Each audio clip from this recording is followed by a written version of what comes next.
The 1950s were a decade of scandal, revolution, and shifting traditions. So it's no wonder some of the best period dramas take place in this era. From BBC's most lighthearted detective mystery to Marilyn Monroe's behind-the-scenes struggles, these period dramas bring the 50s era to life in ways you won't expect. And one of them even sparked real-life controversy over its historical accuracy. This one a crime drama set in the 1950s, and it originally aired on ITV. At the center of it, we've got Sidney Chambers, played by James Norton. You might know him from War and Peace. Sidney's an Anglican vicar, but he's not just preaching sermons. He's solving mysteries on the side. What makes him interesting is that he's not perfect. He's got his own demons. He drinks more than he should, and he's wrestling with some pretty complicated feelings about love and faith. Then there's Geordie, the police inspector, played by Robson Green. Geordie's kind of like Sidney's anchor, the one who keeps him grounded while they work together on these cases. But as the series goes on, you see Sidney start to lose faith, not just in himself, but in the church as a whole. It gets pretty heavy at times.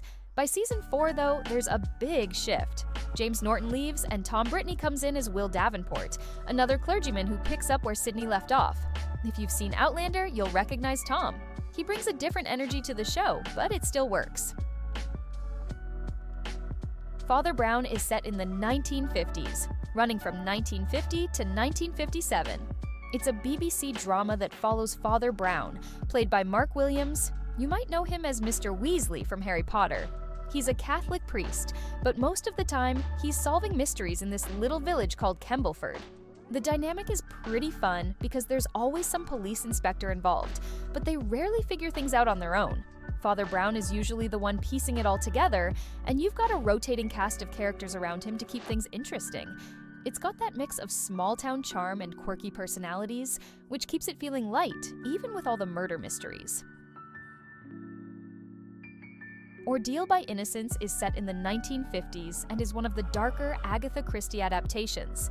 The BBC aired it in 2018, and the cast is incredible. Bill Nighy from Love Actually, Anna Chancellor from 4 Weddings and a Funeral, Eleanor Tomlinson from Poldark, and Matthew Good from Downton Abbey. The story starts with the murder of the Argyle family's matriarch. Suddenly, everyone in the family is under suspicion. But it's not just about the murder. It's about all the family's buried secrets and trauma coming to the surface. The siblings are forced to face things they've been avoiding for years.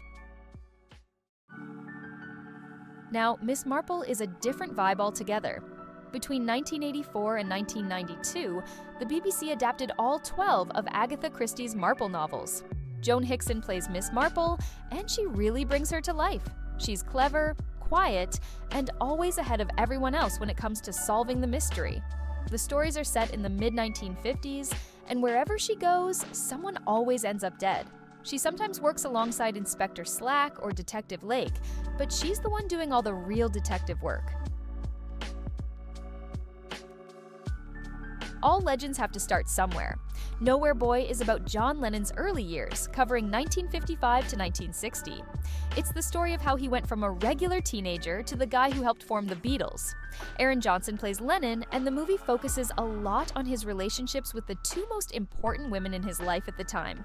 His aunt, played by Kristen Scott Thomas, and his mom, played by Anne-Marie Duff. It's less about his fame and more about who he was before all that. This one's about Marilyn Monroe, played by Michelle Williams, and Laurence Olivier, played by Kenneth Branagh.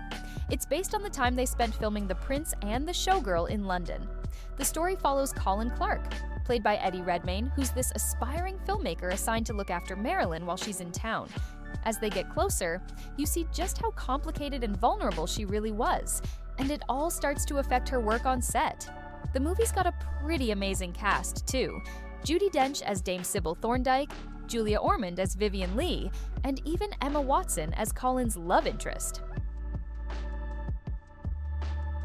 The Hour is set in 1956 and 1957, and it's about a news show trying to get the big story. You've got Ben Whishaw, Romola Garai, and Dominic West in the lead, and while they're trying to report on things like the Suez Crisis and racial issues in London's Soho, they're also dealing with a lot of personal drama, murder, affairs, even communists. It came out in 2009 on BBC Two, and critics were kind of split on it, especially with the historical inaccuracies, but it ended up building a solid fan base. If you like a mix of history and personal drama, it's one to check out. Call the Midwife is based on the memoirs of Jennifer Worth. It's been around since 2012, and the first few seasons are set in the 1950s, following midwife Jenny as she figures out life in London's East End during the post-war baby boom. The show's really heartwarming, but it dives into some tough topics like birth defects, abuse, stillbirths, stuff that makes you think. But what really stands out is how the show focuses on the relationships between the women. It gives the whole thing a really honest, grounded feel. The Crown starts before Queen Elizabeth II becomes queen, covering her early years in power. The first couple of seasons, set between 1954 and 1959, show her adjusting to everything that comes with the job.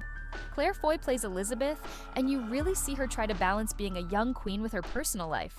In the first season, you've got Elizabeth and Philip, played by Matt Smith, dealing with a lot of changes in their marriage. At the same time, there's a lot of political stuff going on, with the government trying to figure out how to move Winston Churchill out of office. The show also tackles major events like the Suez Canal crisis, and you watch Elizabeth trying to hold on to tradition while everything around her is shifting.